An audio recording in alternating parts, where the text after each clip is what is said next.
পাঁচ দিন ব্যাপী পবিত্র তাফসীরুল কোরআন মাহফিলের আজকের সমাপনী দিনের অত্যন্ত শ্রদ্ধেভাজন সভাপতি মুআজ্জাজ মুকাররম উলামায়ে কেরাম, মুরব্বিয়ানে এজাম, যুবক ভাইয়েরা, পর্দার অন্তরালে অবস্থানরত অত্যন্ত শ্রদ্ধেয় মা ও বোনেরা, সর্বপ্রথমে মহান আল্লাহ পাকের দরবারে অসংখ্য অগণিত শুকর আদায় করছি, যিনি অত্যন্ত দয়া করে আজকের তাফসীরুল কোরআন মাহফিলে আমাদেরকে শরীক হওয়ার তৌফিক দান করেছেন। এই জন্য শুকর আদায় করছি আলহামদুলিল্লাহ। আমাকে যে বিষয় দেওয়া হয়েছে, বিষয়টা হইল মিলাদুন নবী ও সিরাতুন নবীর পার্থক্য। এই বিষয় আমার দেওয়া হয়েছে।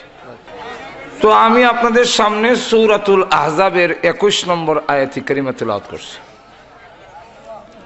যেই আয়াতে আল্লাহ পাক বলেন, লাকাদ কানা লাকুম ফি রাসূলিল্লাহি উসওয়াতুন হাসানাহ। রসুলের জীবনীতে, রসুলের সিরাতে রয়েছে তোমাদের জন্য উত্তম নমুনা। নমুনা কাকে বলে? মডেল নমুনা, এটা বলবো পরে ইনশাআল্লাহ, আল্লাহ যদি তৌফিক দেয়। প্রথম নম্বর হলো রসুলের জীবনীতে, রসুলের সিরাতে রয়েছে তোমাদের জন্য উত্তম নমুনা। কাদের জন্যে? আল্লাহ বলে দিচ্ছেন, লিমান কানা ইয়ারজুল্লাহ আই ইয়াখাফুল্লাহ। মহান আল্লাহ রাব্বুল আলামিনকে যারা ভয় করে, ওয়াল ইয়াউমাল আখির, আর পরকালের দিনকে যারা ভয় করে, যে পরকালের একটা দিন আছে, সেখানে আল্লাহর সামনে আমাদের দাঁড়াতে হবে, জবাবদিহি করতে হবে। এটাকে বলা হয় ওয়াল ইয়াউমিল আখির। ইয়াউমিল আখির কেন? এটা শেষ দিন, তাহলে বোঝা যায় আর কোনো দিন হবে না। কিয়ামতের দিনকে শেষ দিন বলা হয় কেন? এর কারণ হইল আজকের দিন গেছে, আবার দিন আসবে। এই জন্য আজকের দিনকে শেষ দিন বলা যায় না, দিন তো আরো আইব, কিন্তু হাসরের মাঠের পরে আর কোনো দিন আসবে না, দিন শেষ। ওই দিনের ভয় যাদের ভিতরে আছে, ওয়া যাকারাল্লাহ কাসীরা, যারা বেশি বেশি আল্লাহকে স্মরণ করে। এই তিনটা কোয়ালিটি, তিনটা সিফত আল্লাহ তুলে ধরছেন আয়াতের মধ্যে। একটা হলো আল্লাহকে যারা ভয় করে, দুই নম্বর হলো কিয়ামতের মাঠে দাঁড়ায় আল্লাহর সামনে দাঁড়াইতে হবে, এই ভয়ভীতি যাদের আছে। যারা বেশি বেশি মহান আল্লাহকে স্মরণ করে, এদের জন্যই রয়েছে রসুলের জীবনীতে উত্তম নমুনা। তাহলে বোঝা যায় না আল্লাহরে ডরায় না, হাসরের মাঠও বিশ্বাস করে না, আল্লাহরও অত স্মরণ করার দরকার নাই। এরার লেগা মডেল আর আদর্শ নমুনারও দরকার নাই। হ্যাঁ, যেমন মন সামনে চলুক, ঠিক না? তাহলে এবার আসুন, সিরাতুন নবী, মিলাদুন নবী, এগুলার একটু পার্থক্য আমাদের বোঝার দরকার। আমরা দেশে অনেক সময় পার্থক্য না বোঝার কারণে, রসুল সম্পর্কে না জানা দেখার কারণে মিলাদুন নবী, সিরাতুন নবী লইয়া লেগে যায়। আর একটু ধরে কন, বোঝা যায় জিনিস দুইটা, আসলে জিনিস দুইটা না। আমরা দেশে অনেক সময় এই বিষয় নিয়ে মারামারি, একদল মিলাদুন নবী, একদল সিরাতুন নবী। মিলাদুন নবী, সিরাতুন নবী বিষয়টা কিন্তু ভিন্ন বিষয় নয়।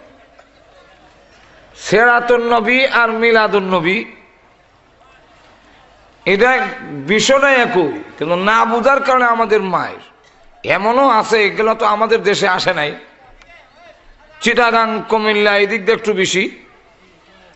এই সাধারণ পাবলিকরা মনে করে যে মিলাদুন নবীর এক দল, সিরাতুন নবীর আরেক দল।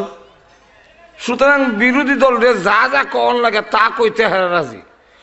একদল মিছিল দেয়ার কয় যে সিরাতুন নবীর দিন শেষ, মিলাদুন নবীর বাংলাদেশ। নাউজুবিল্লাহ বলবেন না? আবার এমনও মিছিল দেয়, সিরাতুন নবীকে লাথি মারো, মিলাদুন নবী কায়েম করো। এই কথা কেউ বলার পরে তার আর ঈমান থাকে না। কেউ যদি বলে সিরাতুন নবীকে লাথি মারো, এর অর্থ হলো বিশ্ব নবীরে লাথি মারো। আর বিশ্ব নবী কেউ যদি লাথি মারো, হের আর ঈমান থাকে? তো হে কইলাম বুঝতেছে না, মনে করতেছে সিরাতুন নবী দ্বারা কইলাম কইতাছি, কারণ বুঝে না কোন শব্দ কি বলতেছে। আমাদের ধর্মীয় জ্ঞান না থাকার কারণেই এই ঝগড়া আর ফাসাদ। 7 অন্ধ হাতি দেখতে গেছে। আচ্ছা, যারা অন্ধ এরা হাতি দেখবো কেমনে? হাতি দেখবো আতাইলাই তো 7 জন গিয়া হাতিরে আতাইয়া এখন এক কানো বইয়া মন্তব্য করে, কিরম দেখছ ক? তো একটা কয় দেখার মতো একমাত্র আমি দেখছি, চোখই দেখে না। এর মধ্যে আবার লাগাইছে একমাত্র। কিরম দেখছ? দেখছি হাতি একটা ফিলারের মতো। আসলে কি হাতি ফিলারের মতো? আর একটা ওইটা কয় দরু ছাগল, তুই কি দেখছ? দেখলে একমাত্র আমি দেখছি। কিরম দেখছ? হাতির দড়ির মতো। আসলে কি হাতির দড়ির মতো? আর একটা ওইটা কয় দরু বকরি, তুই কি দেখছ? দেখলে একমাত্র আমি দেখছি। বলে কিরকম? বলে দেওয়ালের মতো। আসলে কি হাতির দেওয়ালের মতো? আর একটা ওইটা হয় দূর মেরা, তুই কি দেখছ? দেখলেই একমাত্র হে ও একমাত্র লাগাই কয় আমি দেখছি। বলে কিরম দেখছ? বলে হাতি কলার শরীর মতো। আসলে কি হাতি কলার শরীর মতো? আর একটা ওইটা হয় দূর দুম্বা, তুই কি দেখছ? দেখলে একমাত্র আমি দেখছি। বলে কিরকম? বলে হাতি তো কুলার মতো। আসলে কি হাতি কুলার মতো? আর একটা ওইটা হয় দূর পাগল, তুই কি দেখছ? কুরআন বিদ দেখছ? দেখলে একমাত্র আমি দেখছি, আমারটাই সঠিক। কিরকম? মূলার মতো। এই নিয়ে কার দেখা সঠিক লাগলো মায়ের। আর অন্ধরা মায়ের করতে গিয়ে তো লাঠি লেগে বাইর যেমন লাগে না, প্রত্যেকের হাতে তো লাঠি আছে, শুরু হয়েছে বারে বারে। এখন এই ঝগড়ায় গিয়া দেখলো একজন আরেকজনের মাথা বাড়ে লেছে, একটা নাক ভেঙে লেছে, একটা দাঁত ফেলেছে, একটা ঠ্যাং ভেঙে লেছে, একটা হাত ভেঙে লেছে। এবার বলেন তো দেখি, এই যে 7 অন্ধ হাতি নিয়ে ঝগড়া আর মারামারি, সবটির মূল কারণ হলো হাতি সম্পর্কে তাদের জানার এবং জ্ঞানের অভাব। যদি জানার অভাব না হইতো তাহলে এই মারামারি হয় না। আল্লাহর কি মর্জি এলাকাতে এসে ব্রাহ্মমান হাসপাতাল চক্ষু শিবির আয় না মাঝে মাঝে আয়া এই 7 অন্ধর চোখের পর্দা কাইটা দিছে। এরা এখন কয় চল, যেই হাতি নিয়ে ঝগড়া করলাম, হাত পাও দাঁত ভাঙলাম, নাক ভাঙলাম, মাথা ফাড়াইলাম, আয় তো দেখাই হাতি দেখে রকম। এবার সব আয়া একত্রিত হয়ে দেখা কয় আয় রে পুরা কভার কি লো এবার করলাম। আমি তো বলছিলাম হাতি ফিলারের মতো, এটা ঠ্যাং হাতির একটা অংশ। আমি যে বলছিলাম হাতি রশ্মির দড়ির মতো, এটা যে হাতির লেজ, এটা হাতির একটা অংশ। যেরকম ঠিক কিনা? আমি যে বলছিলাম হাতির দেওয়ালের মতো, এটা দিয়ে হাতির ফ্যাটটা, এটা দিয়ে হাতির একটা অংশ। আমি যে বলছিলাম হাতি কুলার মতো, এটা দিয়ে হাতির কান্ডা। আর আমি যে বলছিলাম মূলার মতো, এটা দিয়ে হাতির দাঁত। আমি যে বলছিলাম কলার শরীর মতো, এটা দিয়ে হাতির সুরটা। এই সব তো মিলে হাতি। যেরকম ঠিক কিনা? এই ওরা কবার কিলে মাইর করলাম। ঠিক তেমনি হবে আমাদের দেশেও সিরাতুন নবী মিলাদুন নবী নিয়ে যারা মায়ের করতে চায়, কিয়ামতের কঠিন ময়দানে বিশ্ব নবীর সাথে যেদিন দেখা হবে, ওই দিন ভুল ভাঙবে। মিলাদুন নবী বলেন, দালাইলুন নবুয়ত বলেন, মুজিজাতুন নবী বলেন, সূরাতুন নবী বলেন, আর ওফাতুন নবী বলেন, সবগুলো হলো সিরাতুন নবীর একটা অংশ, বিশ্ব নবীর জীবনের একটি অংশ। অতএব সবটা মিলাই এর নাম হলো সিরাতুন নবী সাল্লাল্লাহু আলাইহি ওয়াসাল্লাম।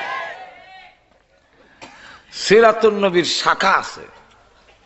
সিরাতুন নবী কাকে বলে আর মিলাদুন নবী কাকে বলে আগে এটা বুঝেন না, আপনার অসুবিধা হইতেছে। সিরাত শব্দের অর্থ হইল, সিরাত শব্দের অর্থ হইল, ডিকশনারিতে লেখে সিরাত শব্দের অর্থ হইল, প্রথম নম্বর হইল অবস্থান। অবস্থান মানে রাসূল সাল্লাল্লাহু আলাইহি ওয়াসাল্লামের অবস্থান। রাসূল সাল্লাল্লাহু আলাইহি ওয়াসাল্লামের অবস্থাকে গুণাবলী, বৈশিষ্ট্য, আখলাক, মর্জি মিজাজ, উঠা বসা, কাজ কর্ম সবটি মিলাইয়া এটাকে আরবিতে বলা হয় সিরাতুন। আর এই সিরাতুনে যখন নাকি নিয়ে মিলানো হয় নবীর সাথে, আর নবীর মধ্যে যখন আবার আলিফ লাম লাগানো হয় তখন নির্দিষ্ট করে আন-নবী আর সিরাত আলাদা, দুইটারে একান্ন করলে হয় সিরাতুন নবী সাল্লাল্লাহু আলাইহি ওয়াসাল্লাম। তাহলে এর অর্থ হলো রসুলের জীবন আদর্শ, রসুলের গুণাগুণ, রসুলের বৈশিষ্ট্য, রসুলের মর্জি মিজাজ, রসুলের উঠা বসা, রসুলের কাজকর্ম, রসুলের কথাবার্তা, এই সবগুলো এই সিরাতুন নবীর ভিতরে ঢুকাই। কথাটা বুঝছেন? এটাকে আরো সহজে বলা হয় রসুল সাল্লাল্লাহু আলাইহি ওয়াসাল্লামের জীবনী, রসুলের জীবনী। কথাটা বুঝছেন? তো রসুলের জীবনী কইলে এর ভিতরে তো সবই ঢুকছে। না সব ঢুকে নাই? সবগুলো এর ভিতরে ঢুকে গেছে। এটাকে বলা হয় সিরাতুন নবী সাল্লাল্লাহু আলাইহি ওয়াসাল্লাম। এখন এই সিরাতুন নবী সাল্লাল্লাহু আলাইহি ওয়াসাল্লাম, যেমন উদাহরণ দিলে আপনারা বুঝতে সুবিধা, হাতের মধ্যে এই এক হাতের মধ্যে আঙ্গুল কটা? আরো জোরে কন। তাহলে 5 একটা সংখ্যা আছে তো? 5। আচ্ছা, 5-এর ভিতরে 1 আছে নি? 2, 3, 4।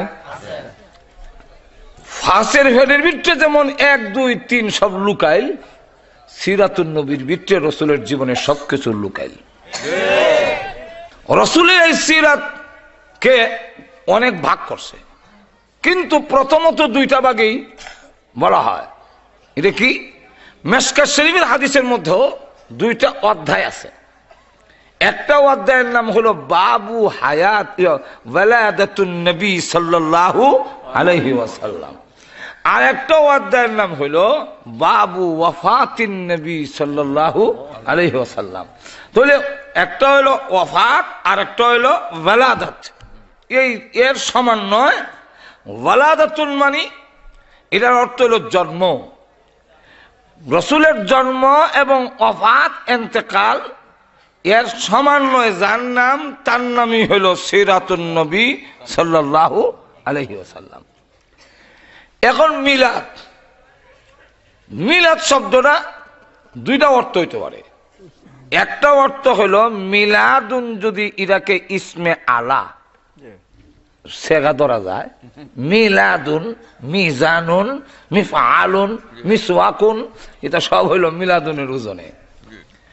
এর অর্থ হয় সন্তান প্রসব করাইবার যন্ত্র। একটা যন্ত্র বাচ্চার গলার মধ্যে লাগাইয়া এমনি টানে। আপনি ঘুমে আছেন নাকি? কিছু হা না যে বলতেছেন না।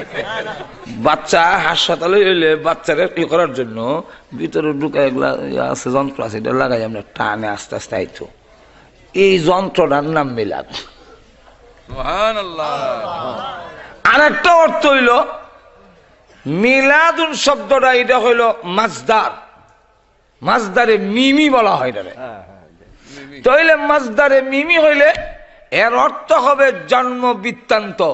তাহলে 2টা লাগাইলে আবার নবী আর নবী যদি লাগানো হয় তাহলে মিলাদুন নবী সাল্লাল্লাহু আলাইহি ওয়াসাল্লাম।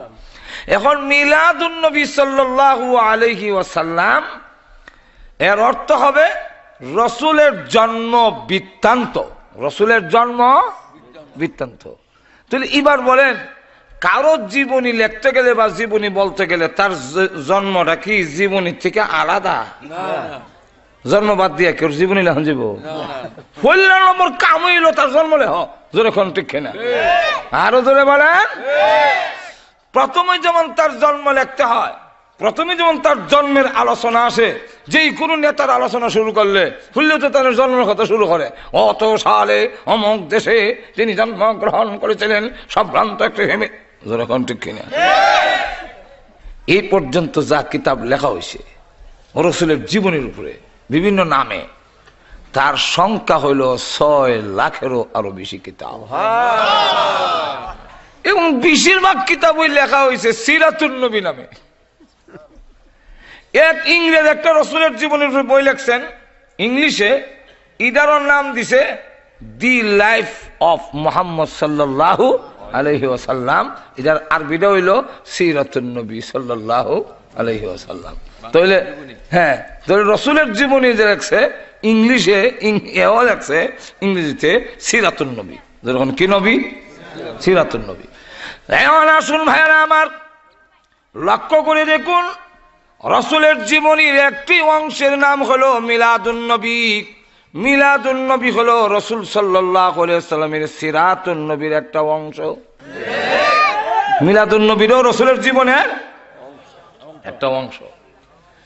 আর একটার নাম আমরা তো মনে করি শুধু মিলাদুন নবী আর সিরাতুন নবী। সিরাতুন নবীর আর একটা অংশের নাম হলো সূরাতুন নবী সাল্লাল্লাহু আলাইহি ওয়াসাল্লাম। সূরাতুন নবী মানে রসুলের গঠন প্রণালী, রসুলের যে গঠন, শরীরের যে গঠন আকৃতি, এটাও সিরাতের ভিতরে ঢুকানো। এই জন্য এই আয়াতের ব্যাখ্যায় তাফসীর ইবনে কাসিরের মধ্যে এনেছেন রসুলের গঠন প্রণালীও আল্লাহর নবীর সিরাতুন নবীর ভিতরে অন্তর্ভুক্ত। এই কারণে তুমি পালন করতে পারো আর না পারো, নবীজির যেই কোনো অংশের, যেই কোনো রসুলের জীবনীর যেই কোনো অংশ থেকে আলোচনা করা হয়, উম্মত আলোচনা করলে তার আমল নামায় সওয়াব দেওয়া হয়। ভাইয়ার আমার, আপনি যদি বলেন আব্দুল সাত্তার লোকটা বড় সুন্দর, তার মাথা থেকে পা পর্যন্ত বডিটা বড় বালা, চেহারা গুলগাল, চোখটি বড়, একটু বড় বড়, নাকটা সুক্কা, মাথার চুলগুলো, কোনো সওয়াব আছে? দুনিয়ার কারো প্রমাণ করলে এইভাবে সওয়াব নাই। কিন্তু বিশ্ব নবী রাহমাতুল লিল আলামিনের সূরতের আলোচনা করলেও উম্মতের আমল নামায় সওয়াব দেওয়া হয়। কেন সওয়াব দেওয়া হয়? যেহেতু রসুলের সূরাতুন নবীরা সিরাতুন নবীর একটা অংশ। আল্লাহর নবী কেমন সুন্দর ছিলেন এই ব্যাপারে আলোচনা সিরাতের গ্রন্থের মধ্যে উল্লেখ করা হয়েছে। এটাকে বলা হয় সূরাতুন নবী। পৃথিবীর কোন মানুষের গঠন এমন হবে না। আল্লাহর নবী বিশ্ব নবীর মাথা মুবারক থেকে নিয়ে পা মুবারক পর্যন্ত আল্লাহ পাক এমন ভাবে তিনাকে বানিয়েছিলেন, প্রত্যেকটা মানুষের একটা না একটা অংশ দোষ থাকেই। একবারে দোষ নাই এমন মানুষ আল্লাহর জমিনে নাই। চরিত্রের দিক থেকে যেমন আমরা কেউ বলতে পারি না নিষ্পাপ, নবী ছাড়া এই পৃথিবীর কারো চরিত্র কলঙ্কের দাগ থেকে মুক্ত নয়। আর ওটা জোরে কর। যেমনি ভাবে নবীদের চরিত্র কলঙ্কের দাগ থেকে মুক্ত, আহলে সুন্নাত ওয়াল জামাতের আকীদা বিশ্বাস হইল যে নবী করিম সাল্লাল্লাহু আলাইহি ওয়াসাল্লাম সহ সমস্ত নবীরা, সগীরা এবং কবিরা, নবুয়ত প্রকাশ্য নবী হওয়ার আগে এবং পরে সমস্ত গুনাহ থেকে তারা ছিলেন নিষ্পাপ। কোনো গুনাহ তারা নাই।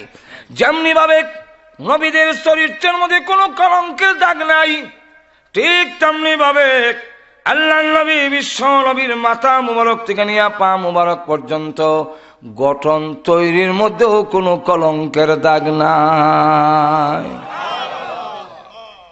আল্লাহ, একটা না একটা দোষ থাকবই। খুব সুন্দর চোখ, বিলের চোখ, খুব সুন্দর নাক সেফা, খুব সুন্দর গাল চাপা ভাঙ্গে আমার ইসে, খুব বেলা সুন্দর দাঁত উঠে রয়েছে বেটা, খুব সুন্দর ফেস কারিংটা বালা না, দেখতে বানরের লাগান লাগে, যেমন বুশ বেটা দেখতে খুব সুন্দর, কিন্তু লাম্বা কঙ্কাল ডিহা দেওয়ান লাগবে। বেটা দেখতে খুব সুন্দর কিন্তু বাইটা আরে একটু লাম্বা যদি কিনে। বেটা খুব সুন্দর কিন্তু ফেট মুডা, ফেটের সাথে বডির সাইজ মিল নেই। ঠিক কিনে বেড়া সামরার কালার গঠন বলা, কিন্তু ফেটটা বাইরে রয়েছে আর না হয় কঙ্কাল, একটা না একটা দোষ আছে। কিন্তু আল্লাহর নবী স্বাভাবিক রাহমাতুল লিল আলামিন, যেমন তার চামড়া সুন্দর ঠিক তেমনি ভাবে গঠন এমন সুন্দর, যেমন তার মাথা মুবারক সুন্দর, এমন নাক, এমন চোখ, এমন গাল, এমন চেহারার কন্ডিশন, এমনি ভাবে মুঠাও না, লম্বাও না, হালকাও না, বাটিও না, আর চামড়ার কালার এমন সুন্দর, কাবাগরের সামনে দাঁড়াইলে তার চেহারার আলোতে কাবাগরের দেওয়াল আলোকিত হয়ে যায়। আম্মা জানা আয়েশা সিদ্দিকা রাদিয়াল্লাহু আনহা বলেন, পৃথিবীর মানুষেরা, তোমরা দুনিয়াতে এসে নবী সম্পর্কে জানবে না, দেখো নাই, জানবে না, বুঝবে না। আমি বলে যাই, শুনে রাখো, আমি তো খুব কাছে থেকে দেখেছি আল্লাহর নবী কেমন সুন্দর ছিলেন। ওই আলোচনা করতে গেলে একদিন লাগবে, আজকের সময় শেষ হয়ে যাবে, শেষ করা যাবে না, শুধু সংক্ষেপে বলে ফেলি। ইরশাদুল কারি ইলা সহিহুল বুখারী, বুখারী শরীফের ব্যাখ্যা গ্রন্থ লিখেছেন মুফতি আব্দুর রশিদ রাহমাতুল্লাহি আলাইহি। সেখানে আম্মাজান আয়েশা সিদ্দিকার হাদিস এনেছেন। ও পৃথিবীর মানুষের শোনো, আমার স্বামী বিশ্বনবী রাহমাতুল লিল আলামিন যখন ইশার নামাজের পরে আমার ঘরের ভিতরে প্রবেশ করতেন, তখন আমি আয়েশা, আমার ঘরে কোনো কুফি নাই, কোনো ল্যাম্প নাই, কোনো আলো নাই, বাতি নাই, এমত অবস্থায় নবীজির চেহারার সামনে একটা সুইচের ছিদ্র দিয়া সুতা ঢুকাইতে পারতাম। বুঝসহ পৃথিবীর যত সুন্দর আছে সব যদি একটা ঘরে রাখা হয় আর বাতি না থাকে, সুইচের ছিদ্র তো দূরের কথা, কুদালের ছিদ্র নিতে হবে। আল্লাহু আকবার। কারণ আম্মাজান আয়েশা যা বলছেন, উনার কথাই যদি বলতে যাই, লানা শামসুন ওয়ালিল আফাকে শামসুন ওয়া শামসি আফজালু মিন শামসিস সামাই ফাইন্নাশ শামসা তাতলুউ বাদাল ফাজরি ওয়া শামসি তাতলুউ বাদাল ইশাই। আকাশের একটা সূর্য আছে আর আমারও একটা সূর্য আছে। আকাশের সূর্যের চাইতে আমার সূর্যের দাম কোটি কোটি গুণ বেশি। আকাশের সূর্য উদয় হয় ফজরের নামাজের পরে, আর আমি আয়েশার সূর্য উদয় হয় এশার নামাজের পরে। কাফেররা দেখে হইতো এই সুন্দর চেহারা কোনদিন পাগলের হইতে, পাগলের হইতে কইছে পাগল যাও না, পাগল পাগল যখন করছে চলো একটু দেখাই। কোন আলোড়ন সৃষ্টিকারী লোকের যদি বদনাম করে, হে পাগল তারা করতো না, কারণ বদনাম করলে হের আর বাড়বো, না যত সমালোচনা করবো অত হিবার আর বাড়বো আর হে কমবো। মাজরে কোন ঠিক কিনে তো রসুলের যখন কয় পাগল যায় না, হেরার ভিতরে স্পিড আরো বাড়ছে, কত হলো পাগলটা দেখেই গেছে। পাগল দেখতে কাবাগরের সামনে গিয়া দেখে রসুল দাঁড়িয়ে কোরআন শরীফ পড়তেছে, আর রসুলের চেহারার আলোতে কাবাগরের দেওয়াল আলোকিত। দেখি কয় এই চেহারার লোক কোনদিন পাগল হইতে গেল। এক, দুই নম্বর হইল অন্য মানুষের শরীরের মধ্যে মশা মাছি বসে না এমন কোন ফিরাউলি আল্লাহর জমিনও নাই, কিন্তু নবীজির শরীরে মশা মাছি বসে নাই। কেন? কোন মেডিসিন দিয়ে রাখছে? তাহলে কেন? আল্লাহ নিষেধ করে দিছেন, আমার রসুল সম্মানিত, বুঝবি না? এই কারণে রসুল সাল্লাল্লাহু আলাইহি সাল্লামের যে ছায়া দেখেন এই সাহাবাই কারাম, এটার থেকে আমরা দেশের অনেক বিভ্রান্ত হয় যে রসুল যদি নূরের তৈরি না হতো, রসুল যদি মানুষ হইতেন তো ছায়া পড়তো। ইমন তার সিরা, কারণ যোগ্যতা কম থাকলেই ফেস লাগে। হাদিস দুই রকম। এক হাদিস সাহাবাই কেরাম বলেন রসুলের কোন ছায়া আমরা দেখি নাই। আম্মাজান আয়েশা বলেন আমি দেখছি। আর একটু ধরে কন। আমি একদিন বসে রয়েছি, হঠাৎ করে দেখি একটা ছায়া বসছে, মাথা করে তাকায় দিক রসুল আসতেছে। অনেক সময় আপনি আলুর উল্টা গেলে, আলুর পিছনে সূর্য পিছনে আপনি যদি সামনের দিকে যান তো ছায়াটা সামনে পড়ে, হাঁটু ধরে কেন না। আর সূর্য এইদিকে আপনি যদি এইদিকে যান, পশ্চিম দিকে সূর্য আপনি পশ্চিম দিকে যান, ছায়া পড়বো পিছে। যখন ঠিক না? তো রসুল এইভাবে যখন আইতেছে ছায়াটা আগে বসছে, আম্মাজান চাইছেন কে আইতেছে, এমনি রে রসুল আসতেছেন। তো আম্মাজান আয়েশা বলে আমি ছায়া দেখছি, সাহাবায়ে কেরাম আমরা তো দেখলাম না। তো দেখলাম না দেখছি, দুইটার কেমনে মিলিত? এটার মিল হইল মুহাদ্দিসিনে কেরাম এর তাতবিক দিছেন, মিল দিছেন। রসুল যখন স্বামী হিসাবে, আম্মাজান আয়েশা সিদ্দিকার স্বামী হিসাবে, আদমের সন্তান হিসাবে ঘরে যেতেন, তখন তার ছায়া মুবারক দেখা যেত। আর নবী যখন নবুয়তের শান নিয়ে ঘর থেকে বের হতেন, তিনি নবী, তার পিছনে যারা আছে তারা তার সাহাবী। তখন শ্বশুর জামাই সম্পর্ক না যে উনি আমার জামাই, উনি আমার শ্বশুর, এই হিসাবে সম্পর্ক নয়। সম্পর্ক হলো আমি আবু বকর, নবীর উম্মত, নবী আমার নবী। জোরে কোন ঠিক কিনা? আলী বলেন রসুল আমার শ্বশুর এখন না, এখন বিশ্ব নবী, আর আমি তার উম্মত, এই হলো পরিচয়। এখন রসুল যদি এইভাবে বের হন আর ছায়া পড়ে যায়, রসুলের পিছনে থাকবে আবু বকর, ওমর, উসমান, আলী, তালহা, জুবায়ের, তখন তাদের পাড়া রসুলের ছায়া মুবারকের মধ্যে পড়বে। আল্লাহ বলেন এরা আমার রসুলের শানের খেলাফ। এই কারণে আমি আল্লাহ মুজিজা স্বরূপ অলৌকিক ভাবে আমার বন্ধুর ছায়া সরায় নিতাম, যাতে আমার বন্ধুর ছায়ার মধ্যে কেউ ভাড়া দিত না পারে। এটা হলো মুজিজা।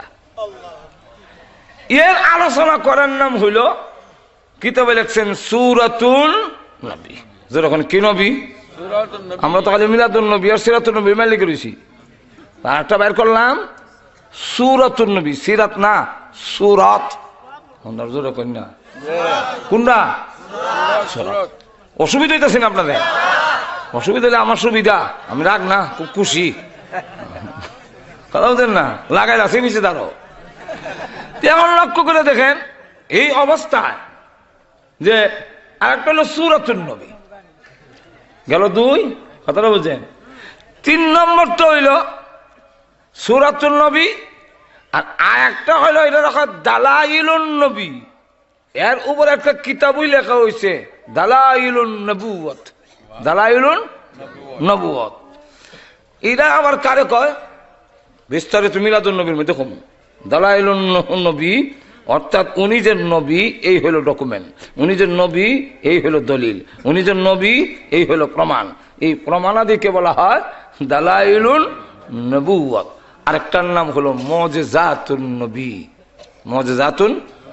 মুজিজাতুন নবী কি বলে? আকাশের সান যে দুই টুকরো করলো, রসুল মক্কার জমিনে খাড়া থেকে আসমানের সান 2 টুকরা করছিলনি? একটু জোরে কন, যাওয়ান লাগছে নি? একটু জোরে কন না দিয়ে কেন? আমরা তো একটা টুকরা করতে গেলে যাওয়ান লাগবো, বাড়ি যাওয়ান লাগবো। নবী মক্কার জমিনে খাড়ে এটা টুকরাও লাগাম নেই, তাহলে কেমন কইছে টুকরা? এই জন্য আমাদের দেশে অনেকে কয় নবীর হাজির নাজির মানে না এই দেওবন্দি মোল্লারা এবং তবলিগরা, কিন্তু এরা আবার কয় দারুল উলুম দেওবন্দের নাকি রসুল ডাক দিছেন আর ঘুম থেকে গেলে দাগ। মানে তোমরা লাগান দেওবন্দি মোল্লারা অত তার সিরা না, তোমরা তো তার সিরা। কেন পার্থক্য? তোমরা আমাদের মধ্যে পার্থক্য। আমরা এমন নবী বিশ্বাস করি যে নবী মক্কার জমিনে থেকে আকাশের চাঁদ দ্বিখণ্ডিত করতে পারে, যাওয়ার প্রয়োজন পড়ে না। আমরা ওই নবী বিশ্বাস করি যে নবী মক্কার জমিনে থেকে দেওবন্দের ডাক দিতে পারেন, দেওবন্দ যাওয়ার লাগে না। আমরা ওই মুজিজা ওয়ালা নবী বিশ্বাস করি, তোমরা ওই নবী বিশ্বাস করো যে নবী তোমরা দুরূদ নিতে গেলে কাসাইট আর সোয়াতা আউন লাগে। তাহলে আমরা মুজিজা ওয়ালা নবী বিশ্বাস করি, তোমরা মুজিজা ছাড়া নবী বিশ্বাস করো। জোরে কন্টেক্ট কিনা? তাহলে কার বিশ্বাসটা বেশি শক্তিশালী? হ্যাঁ, জোরে কন্টেক্ট কিনা? আমরা কই নবী না আউন লাগে না, এরা কয় না এলে কেমনে নিব? ভাই আমার লক্ষ্য করে দেখেন, আল্লাহ নবী বিশ্ব নবী অনেকগুলো মুজিজা, এটারও একটা আলাদা কিতাব লেখা হয়েছে, আমার কাছে এই কিতাবও আছে। এটার নাম মুজিজাতুন নবী, মুজিজাতুন নবী সাল্লাল্লাহু আলাইহি সাল্লাম। আচ্ছা বলেন তো দেখি, আগে যে সূরাতুন নবীর আলোচনা করলাম, আমরা কি মলম লাগাইলে রসুলের মতো চামড়া হইব? না, যারা সেফায়ের মধ্যে মলম লাগাই টানলে চুক্ষ হইব নবীর মতো? নবীর মতো হইতাম পারুম? জীবনে হইতাম পারতাম না। কিন্তু এর পর আলোচনা করলে সওয়াব কেন? যেহেতু সিরাতুন নবীর একটা অংশ। আর একটু জোরে কম। মুজিজা সম্পর্কে যদি আলোচনা করি, এই মুজিজা কি আমাদের দ্বারা সম্ভব? একদিন এক লোক এসে কিছু টাকা পাবে আবু জাহেলের কাছে, ওই মুজিজাতুর রাসূলের কিতাবের মধ্যে এই ঘটনা আনছেন। বলবো একটু এখন বলবো? ওই কিতাবে আনছেন যে আবু জাহেলের কাছে এক লোক টাকা পাবে। সর্দার মাতাব্বরদের কাছে এসে বললো যে আবু জাহেলের কাছে আমরা কিছু টাকা পাইতাম, আমরা যদি একটু বলে দেন, টাকাগুলো দেয় না। সর্দাররা কয় উনি তো বড় সর্দার, বড় সর্দারের টাকা মারলে আর এটা উদ্ধার করা যায়, তুমি সবর করে নাও। এই মুহূর্তে দেখে রসুল আসতেছে, তখন তারা দেখাইয়া বলে ওই যে লোকটা আসতেছে ওনার সাথে আবু জাহেলের খুব সম্পর্ক ভালো, দেখো ওনাকে যদি রাজি করাইতে পারো তাহলে হয়ে যাবে। তো বিন দেশের লোক তো এত আর জানে না আসল রহস্য। হেরা যে কোচের সম্পর্ক বালা, আসলে কি বালা? তুই কথা বলছে কেন? লাগাই দিত, কেটে দিত। আমাদের এলাকার আল্লাহ মাফ করো, কোন দুনিয়াতে নাই, ওনাকে একটু কইলই এমন সেতা সেত, আপনি দৌড়লে হবে ধরবো, আপনি ফাইন চললে বেড়ো ফাইন চলে। বাইরের কোন ভিক্ষুক ফকির আইলে আমরা কইতাম এবারের এক চাষা আছে, টু চাষা, খুব দানশীল, যাও গিয়ে ডাক দেও, টু চাষা করে দেখবো অনেক সাহায্য।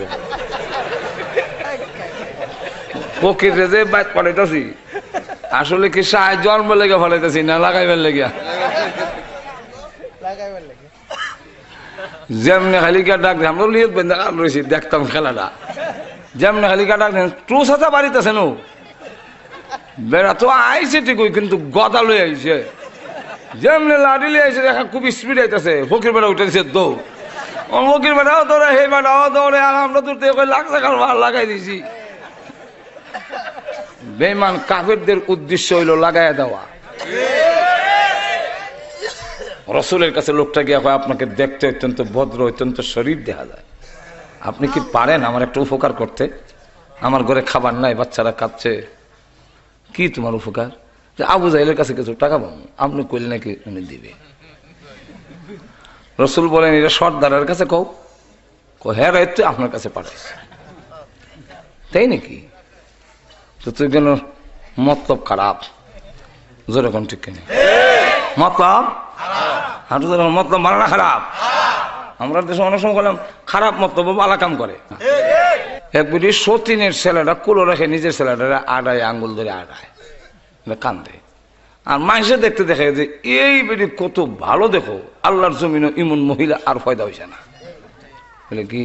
বলে নিজের বাচ্চাটা কুলো লয় না, সতীনের বাচ্চাটা এভাবে কুলো লয়, অত আদর করে। আরে চতুর্দিকে প্রশংসার পঞ্চমুখ, সকলে খুব প্রশংসা করে। তো আর এই মহিলার বান্ধবী একদিন আইয়া কইল নীরবে, এই আমি এরম রহস্য তো বুঝছি না, তুই আমার কাছে সত্য কথা রাখো, তোর নিজের বাচ্চা কান্দে কুল্লস না, মাসি কি সতীনের বাচ্চারে অত আদর করে কুলালো এইভাবে? বান্ধবী তুই যখন আমাকে নীরবে জিজ্ঞাইছ তোর কাছে আসল কথা কই, এটা আসল মত বাড়া না। বলে কিটা?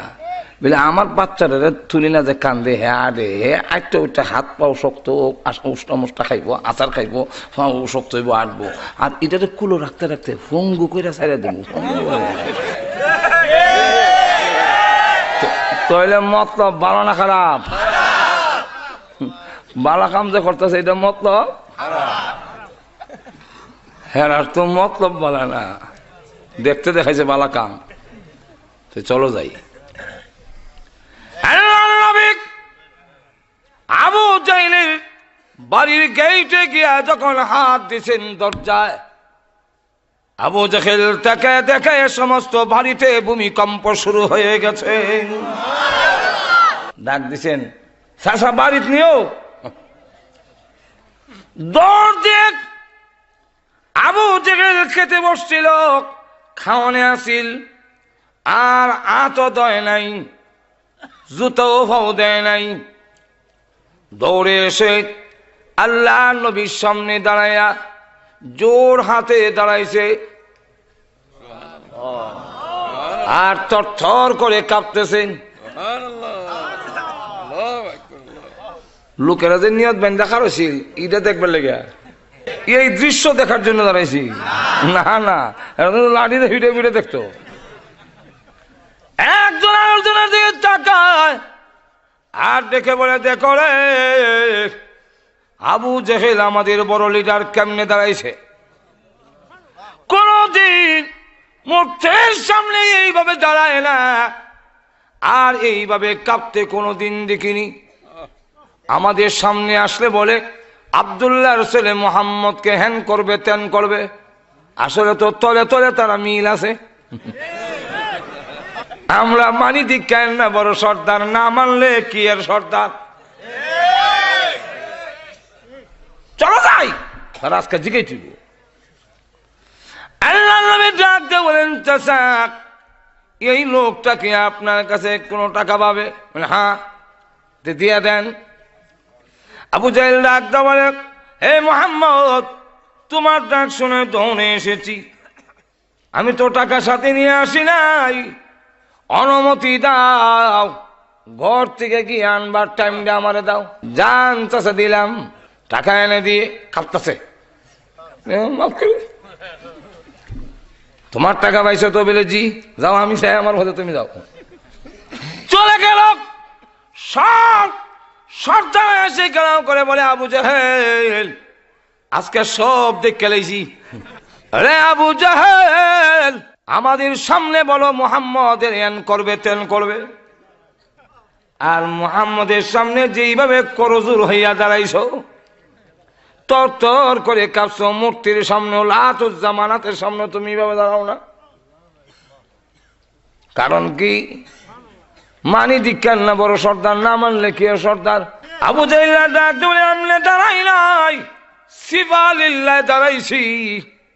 সিফালিল্লাহ বলে, সিফালিল্লাহ কি? বলে আল্লাহর সিফা বেটা, আল্লাহর সিফা। আল্লাহর সিফা কি? মুহাম্মদ যখন আমার বাড়ির দরজায় হাত দিছে, সমস্ত ঘরের মধ্যে ভূমিকম্প আরম্ভ হয়ে গেছে। মুহাম্মদ যখন ডাক দিয়েছে, বিকট এমন শব্দ হয়েছে, আমার মনে হয়েছে মুহাম্মদ যে কিয়ামত কিয়ামত বলে শুরু হয়ে গেছি। আমি আর দেরি করি নাই, ঘর নিয়ে আমার উপরে পড়ে যায়, দৌড় দিলাম বের হওয়ার জন্য। কিন্তু আশ্চর্য ঘটনা যা দেখলাম, দেখি মুহাম্মদ আমার দরজার সামনে দাঁড়ানো। মুহাম্মদ আমার দরজার সামনে দাঁড়ানো, আমি তাকায় দেখি মুহাম্মদের দুই কাঁধের উপরে দুইটা এত বড় সাপ, হা করে নিচের টুট আমার পায়ের নিচে, উপরেরটা আমার মাথার উপরে। জিহ্বা বের করে বলে, পয়সা দিবি না ফেরের ভিতরে আইবি? কন্যা সুবহানাল্লাহ। তাড়াতাড়ি বল, ফেরের ভিতরে আইবে না টাকা দিবে? আমি যদি টাকা না দেই, সাপের পেটের ভিতরে চলে যাই, তাহলে এবার বলো তোমরা কি চাও আমি সাপের পেটে চলে যাই? না, তাহলে বেঁচে দাও। ওই যে আল্লাহ নবী কই থেকে দেখবো, এক নবীর কাদের মধ্যে সাপ হইতো কই থেকে? নবীর কাদের মধ্যে কোনো সাপ নাই, কিন্তু আল্লাহ দেখাইছেন মুজিজা। মুজিজার ঘটনা যদি বলতে যাই, আজকের রাত্রিতে শেষ করা যাবে না। অনেক মুজিজা দিয়েছেন বিশ্ব নবীকে। নবীজিকে দেখে বলেন, ও মুহাম্মদ, আপনার দাওয়াত গ্রহণ করতে পারি, আমার মেয়েটা যদি কবর থেকে জিন্দা হয়ে কয়। আল্লাহ নবী ডাক দিয়ে বলেন, মেয়ের কবরটা দেখায় দাও। এই যে আমার মেয়ের কবর। কবরের পাশে গিয়ে বললেন, কুম্বিনিল্লাহ, আল্লাহর হুকুমে ওঠো। আল্লাহ মাটি সরাইয়া দিছেন।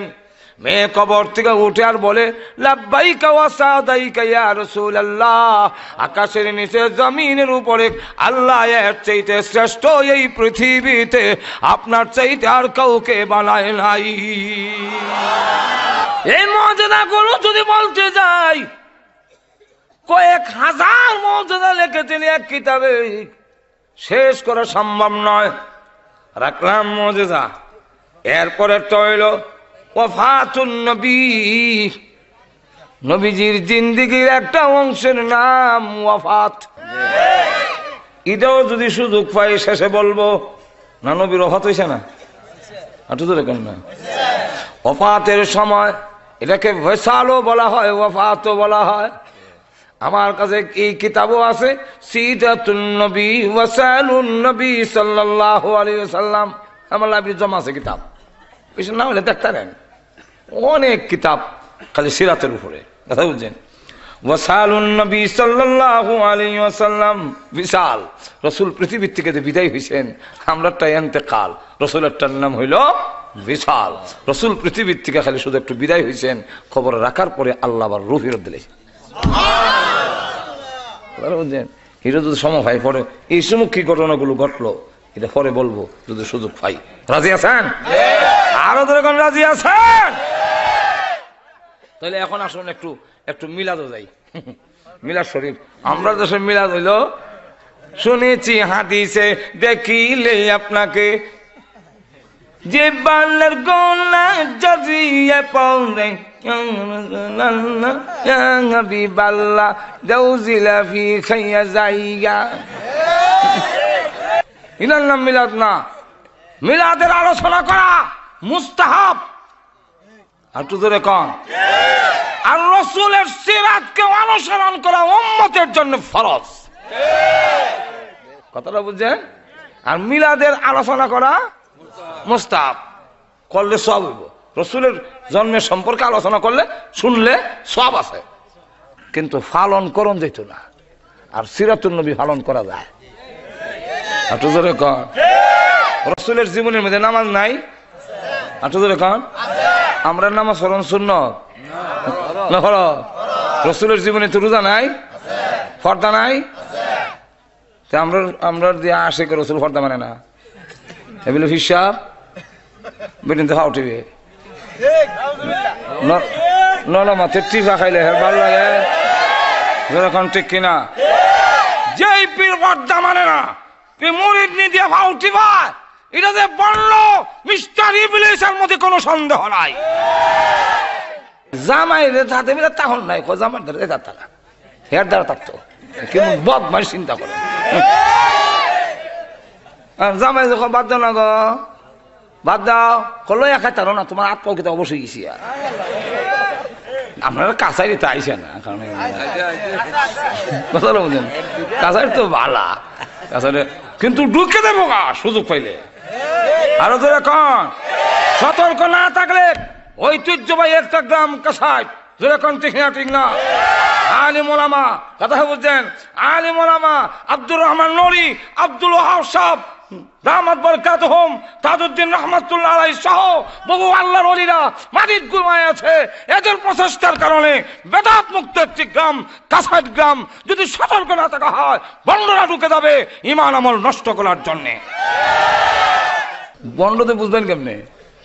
বুঝলে এইটা দি পর্দা করে না, মুরিদ যে দিলে বই আট মারে।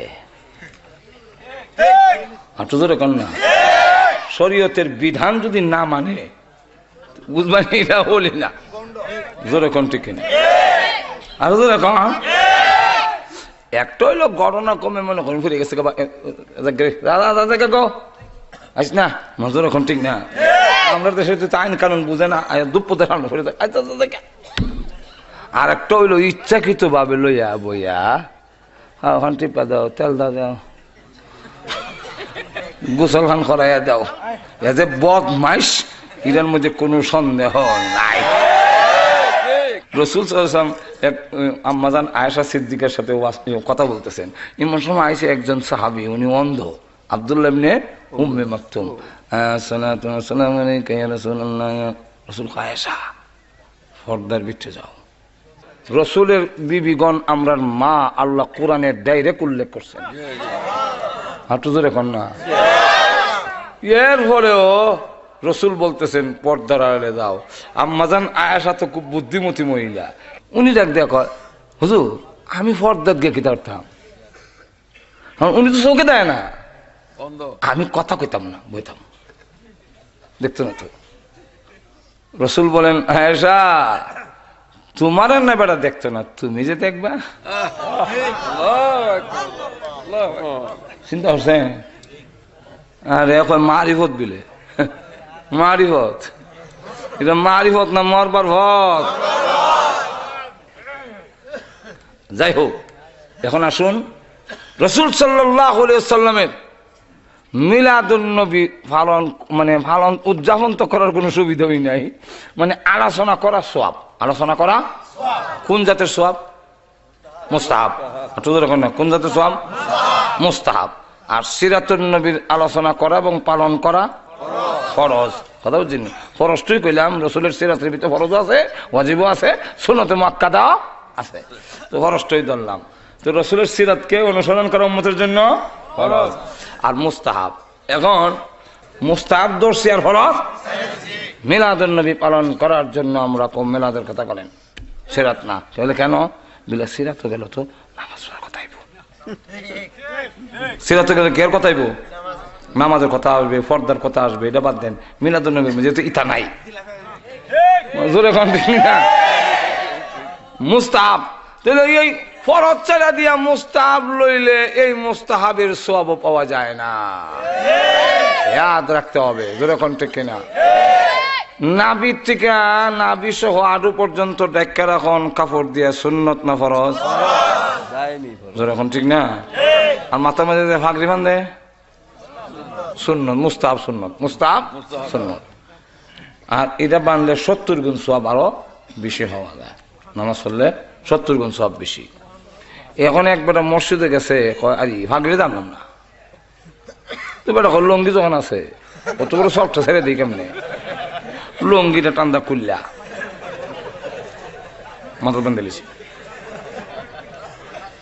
এবার আমি আপনাদের জিজ্ঞাসা করি, বেটার সুন্নত মাথাত আসেনি না? বিলে পাগড়ি বাঁধে গেছে নাই কেমনে? সুন্নত বান্ধা সব আসেনি, সব হইবনি। লঙ্গিটা করলে মাথা পাগড়ি বাঁধলে সব হইব তো নামাজ পড়লে? কেন আরো এখন কি নাই? ফরজ না থাকলে মুস্তাহাব থাকলেও তেমন সওয়াব থাকে না।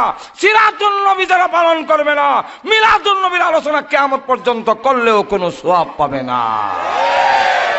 আপনারা কাছারের বাজারে দেখবেন মাঝে মাঝে কেসকি মাছ, গুড়াগাড়া মাছ উঠে, বাগা হিসাবে বেছে না? তুই এক বাগা কত বলে? 100 টাকা। নাও, দাম হয়ে যাবে বেশি না, নেন আর কাপড় দেয় এক্সট্রা, অতিরিক্ত লাগাইয়া দেয়। এটা কয় ফাও, হাঁটু ধরে এখন না, এটা কিন্তু পয়সার বাইরে। ফাও বাগাটা 100, এটা ফাও। যেরকম ঠিক না? এক সালাক্কার বাপ হে দূরে বয়ে বয়ে দেখে যে আমার ঘর 3 জন খাওয়ান, 10টা দোকান থেকে 10 মাস ওলার থেকে যদি আমি 10 খাবলা নেই, তে তো আমার আর বাগানে উনি লাগে না। 3 জনের ঘরে তো যথেষ্ট। এমনি গিয়া হয় কই ভাই, আমি তো ভাগা নিতাম না, ওই যে লাগাই একটা ফাও যে দেও, এটা আমারে দিলাম। মাছওয়ালা কয় সালাইকার বা এই ফাওটা বাগার সাথে ফিট করা। কার সাথে ফিট করা? বাগার সাথে ফিট করা। বাগা নিবা, ফাও হইবা। বাগা নাই, আটো ধরে না, ফাও নাই। যেমনি ভাবে বাগার সাথে ফাওটা ফিট করা, ও মিলাদুন নবী ওয়ালারা আপনারা জেনে রাখেন, মিলাদুন নবীর সওয়াব সিরাতুন নবীর সাথে ফিট করা। সিরাতুন নবী অনুসরণ করবা, মিলাদুন নবীর সওয়াব পাইবা। আর সিরাত বাদ দিবা, মিলাদুন নবী পালন করলেও সওয়াব পাইবা না। আমরা যারা সুবিধাবাদী, এরা চায় মিলাদুন নবী থাকলে ভালো, সিরাতুন নবী যাইতে রাজি না। এখন আসুন, মিলাদুন নবী যা কিছু ঘটছে, যা কিছু আলোচনা, ওইটার নাম হলো মিলাদুন নবী। এটা আলোচনা করলেও সওয়াব। এটা মিলাদুন নবী কি? আল্লাহর নবী বিশ্বনবী রাহমাতুল লিল আলামিন দুনিয়াতে আসার সময় যা কিছু ঘটেছে, এগুলা দুনিয়ার কারো জিন্দেগিতে ঘটার মতো নয়। ঘটবে, আমল করা সম্ভব না, ঘটানিও। 1 নম্বর হারা লক্ষ্য করে দেখেন, আল্লাহর নবী এই কথা বলেন, উনার মা আমেনা বলেন, আমার সন্তান যখন পেটের ভিতরে গেছে, সন্তান পেটে গেলে বলে বমির ভাব হয়, আস্তে আস্তে ওজন শরীরের বেড়ে যায়। আর আল্লাহর নবীর মা আমেনা উনি বলেন, আমার ছেলে পেটে যাওয়ার পরেও আমি ঠার পাই নাই, বমির ভাব হয় নাই, আমার শরীর বার হয় নাই। দুনিয়ার এমন কোন মহিলা নাই যে মহিলার সন্তান হওয়ার সময় প্রসব বেদনা হয় নাই।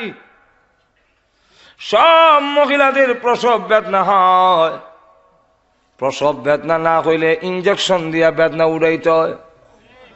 আমরার কাছেও আইলে একটু পানি ভরা দিন বলে গেলে বলে সন্তান হইতে উঠে না বেদনা, তখন আমরা ওই আয়াত ফেরা ফু দেই যে আয়াতে বললে বেদনা উঠে। ভাইয়েরা আমার লক্ষ্য করে দেখেন, বেদনা হয় না এমন কোন নারী নাই। কিন্তু আমেনা বলেন, আমার মুহাম্মদ যেদিন দুনিয়াতে এসেছে আমি আমেনা আমার প্রসব বেদনায় একটু ঠার পাই না। আচ্ছা বলেন তো দেখি, এটা আমরা আমল করতাম পারুন তো? পারবেন তো আপনারা? যে আমার বউ এটা বলে ইনশাল্লাহ হারবো বলে আমল করতে, এটা আমল করতে পারবেন? আপনি কি আপনার ওয়াইফ বলে সন্তান প্রসব হবার সময় আর বেদনা হবে না, যাও দিলাম, এটা আছে নাকি? এটা জিন্দিগি তো আমল করা সম্ভব না। এটা নবীর জন্য যেরকম ঠিক না, এটা বিশ্ব নবীর। এই যে বিশ্ব নবীর মার বেদনা হইল না, এর আলোচনা করলে করা যাবে কিন্তু আমল করা যাবে না। এটার নাম হইল মিলাদুন নবী। রসুল আইছেন কোরআন লইয়া, আর আমরা দেশের তথাকথিত আশিকের রসুল আইছে গজল লইয়া। ইসলাম ঘোষণা দিছে ওমিনান নাসি মান ইয়াশতারি লাহুল হাদিস। তাফসীরে রুহুল মানিতে আনছেন মুসলমানের জন্য গজল বলো, নাচ বলো, হাম বলো, সঙ্গীত বলো, গীত বলো, সবগুলো তোমার জন্য জায়েজ না। কেন জায়েজ না? তুমি সুবহানাল্লাহ বলবা, তুমি আলহামদুলিল্লাহ বলবা, তুমি আল্লাহু আকবার বলবা। একবার সুবহানাল্লাহ বললে জান্নাতে বলের গাছ লাগানো হয়। একবার সুবহানাল্লাহ আলহামদুলিল্লাহ বললে তামলাআনে আও তামলাউ মা বাইনাস সামাওয়াতি ওয়াল আরদ, আসমান আর জমিনের পাক জায়গাটা সম্পূর্ণ সবে ভরপুর হয়ে যায়। একবার আল্লাহু আকবার কইলে তাকবীরাতুন ওয়াহিদাতুন খায়রুম মিনাদ দুনিয়া মা ফিহা। এই পৃথিবী এবং তার মধ্যস্থলে যা আছে সব থেকে উত্তম। তুমি আল্লাহু আকবার কও, সুবহানাল্লাহ কও, আলহামদুলিল্লাহ কও, কুরআন শরীফ পড়ো, দুরূদ শরীফ পড়ো, ইস্তেগফার পড়ো। হাত জোরে কর না। এটার কি সওয়াব? এটা তো কোনো সওয়াব নাই। জোরে কোন ঠিক কিনা? এর লেগে এখানে লেখছেন সঙ্গীত পর্যন্ত নিষেধ। হ্যাঁ হুজুর, আমরা একটু মজা লাগে না? মজা লাগবে লাগে একটু মজা। আচ্ছা যাও একটু মজা দাও লাগাইতা। এ দুনিয়া যতই দেখো, মনে আছে নি আপনা, আরে ময়রা গেলে সবই হবে বেগানা। যেরকম ঠিক কিনা? কথা তো বলা, যেরকম ঠিক কিনা? এই কারণে ইসলাম বলছে, হ্যাঁ এখন যদি এমন কথা যদি কও যেটা আখিরাতের দিকে মন ধাবিত হয়, যে কথা আল্লাহর প্রশংসা নবীর প্রশংসা হয়, দুনিয়ার দিকে যেন অশ্লীল না হয়, তাহলে শর্তের সাথে জায়েজ করে দিলাম। এখন লক্ষ্য করে দেখেন যে শর্তের সাথে দিছে, কে সাথে দিছে? এক নম্বর শর্ত, অশ্লীল হইতে পারিবে না। যেমন এক বেটা দিয়ে একদিন ওয়াজের মধ্যে কইতাছে, শিশিরেতে কি বীজে মাটি বিনা বর্ষণে, পথেতে কি হয় গো মিলন বিনা দর্শনে। এটার মধ্যে কিছু অশ্লীলতা আছে। সুলমলির তরুলতা কেন কষ্ট মনের কথা, আরে জঙ্গলেতে তাইকা বুঝি দেখছো নবী রে। এটা আনছো কর্তিকা তালটা কোন তালে? বেদের মেয়ে জুসনায় আমায় কথা দিয়েছে, আরে সব জঙ্গলেতে তাইকা বুঝি দেখছো নবী রে। ঠিক কিনা? সুতরাং তোমার তাল যদি গানের সাথে মিলে, তোমার গজল যদি হয় গানের সাথে মিলে, তোমার এটা জায়েজ নয়। এই জাতীয় গান গজল খাইয়া কখনো আশিক রাসূল হওয়া যায় না। যাক সামনের দিকে যাই। আমেনা বলেন, হে দুনিয়ার মানুষ, আমার ছেলের জন্মের সময় কি হয়েছে শোনো।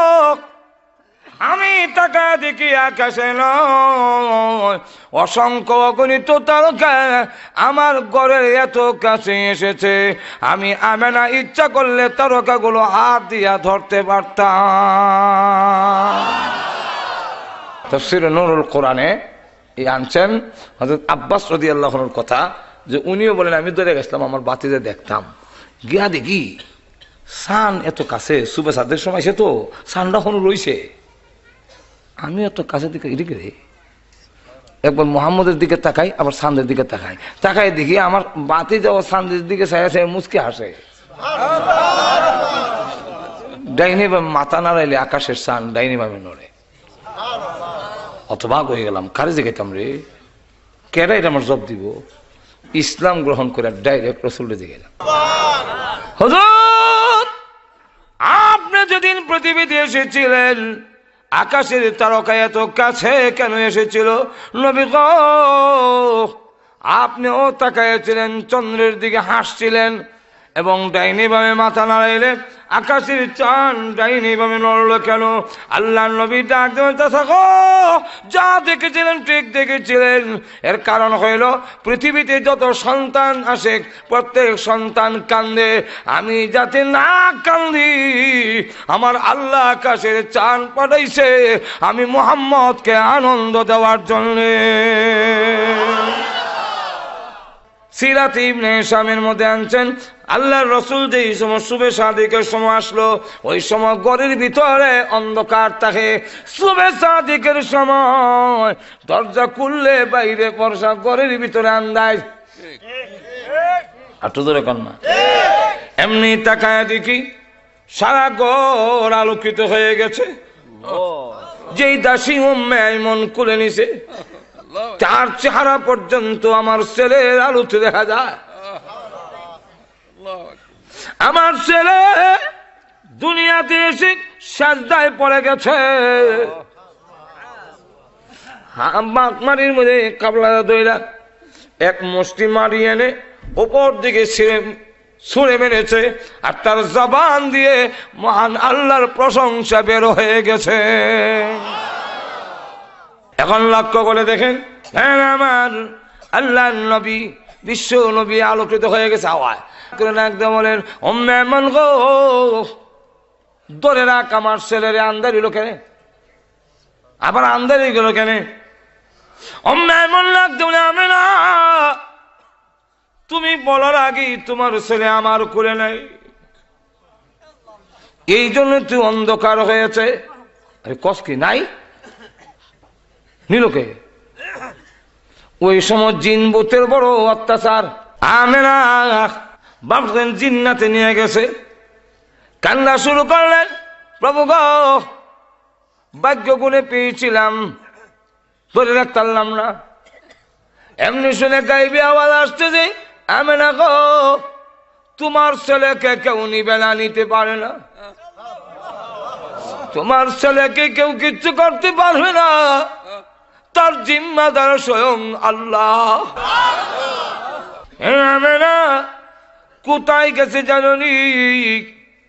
সারা পৃথিবীর মাখলুক গুলো দরখাস্ত করেছে, দিনে বলে, প্রভু গো, বিশ্ব নবী যিনি হবেন দিনের মধ্যে পাঠাও, আমি দিন গৌরবান্বিত হব। রাত ডাকতে বলে, আল্লাহ আমার রাত বানাইছো, এমনি আমারে কেউ দেখতে পারে না, চোর দেখায় সাপ বিচ্ছু সবগুলো রাইতে, আল্লাহ রাইতের মধ্যে মুহাম্মদকে পাঠাও যাতে আমি সম্মানিত হতে পারি।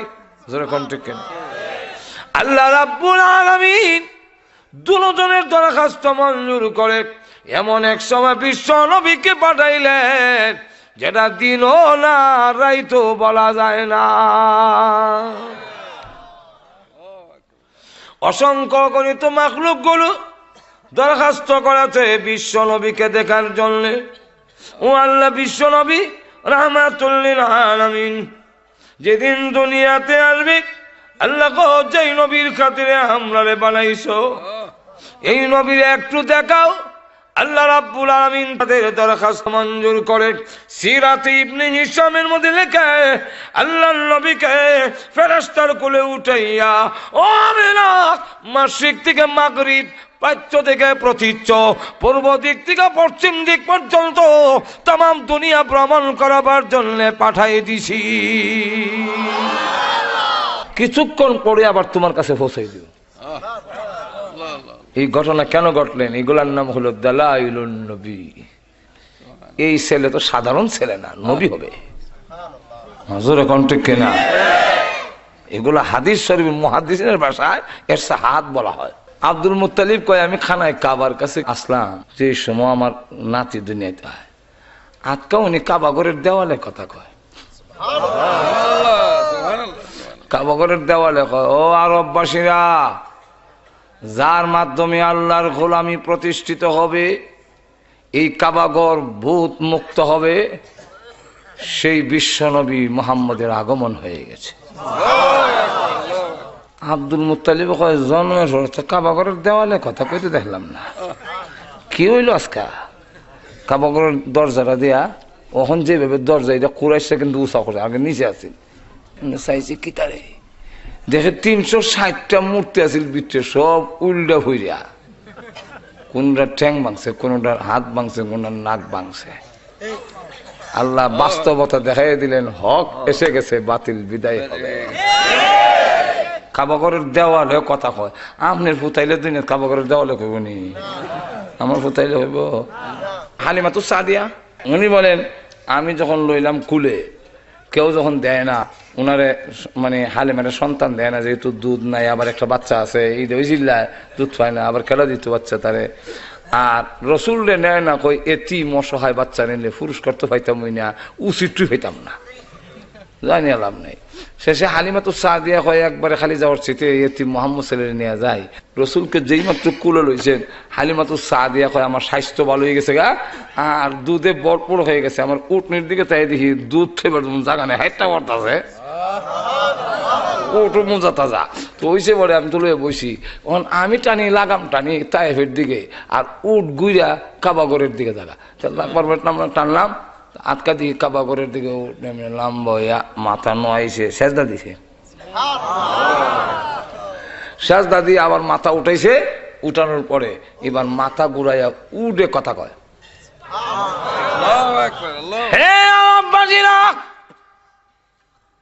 যে মুহাম্মদ সাল্লাল্লাহু আলাইহি ওয়াসাল্লামের আগমনে, যে মুহাম্মদ সাল্লাল্লাহু আলাইহি ওয়াসাল্লাম এসেছেন আমার পিঠে, যার মাধ্যমে আল্লাহর গোলামি এই পৃথিবীতে প্রতিষ্ঠিত হবে এবং সমস্ত মূর্তি পূজা উৎখাত হবে, সেই বিশ্ব নবীর আগমন হয়ে গেছে এবং আমার পিঠে আরোহণ করেছে।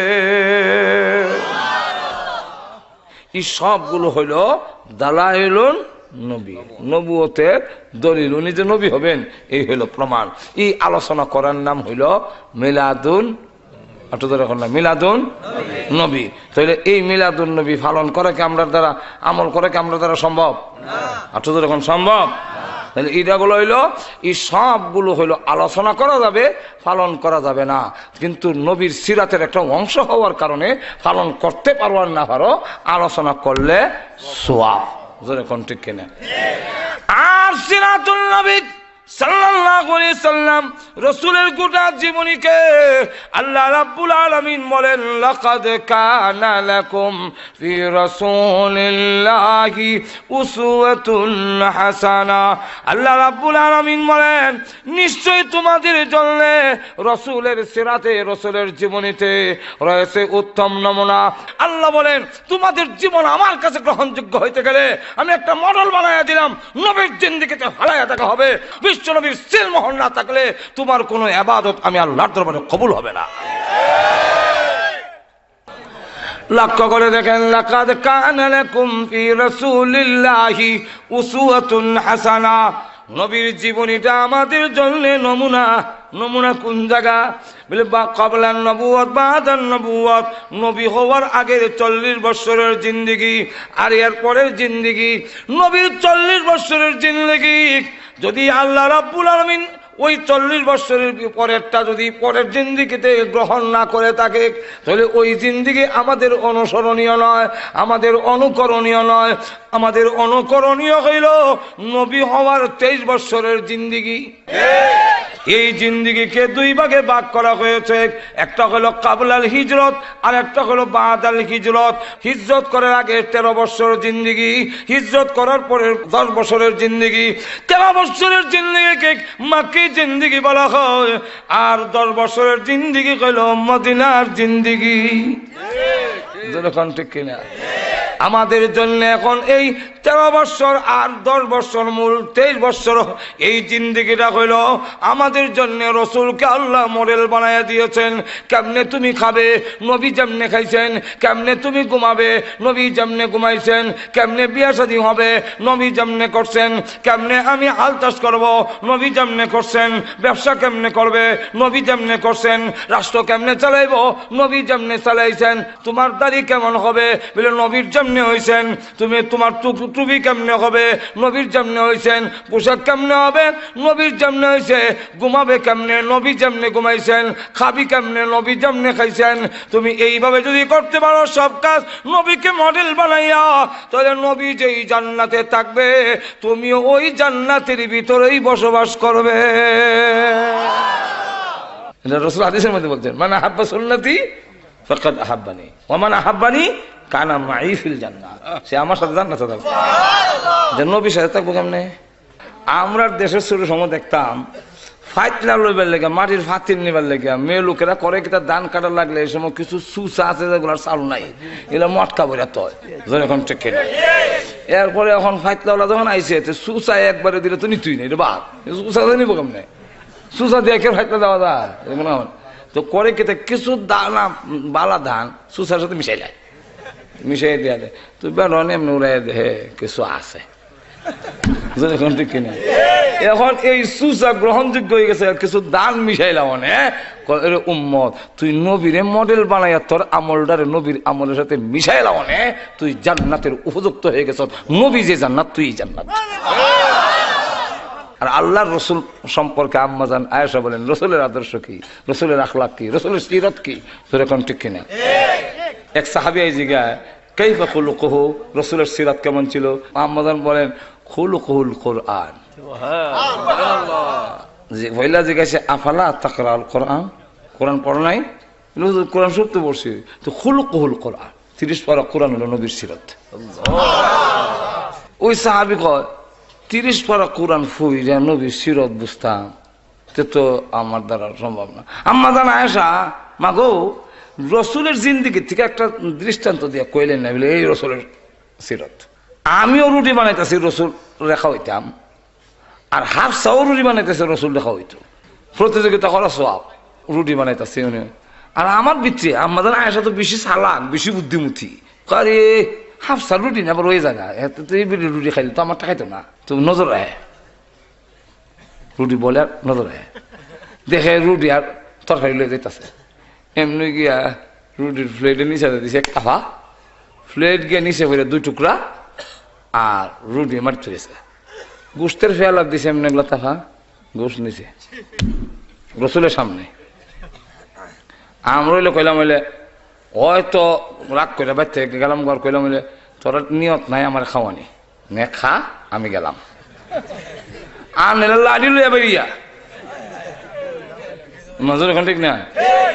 রসুল মুস্কি হাসি দিয়া বলে আয়েশা কামটা ভালো করো নাই, কামটা ভালো করো নাই। তো প্লেট যে বানছো এর থেকে দামি একটা প্লেট তোমার জরিমানা কিনা দিবা।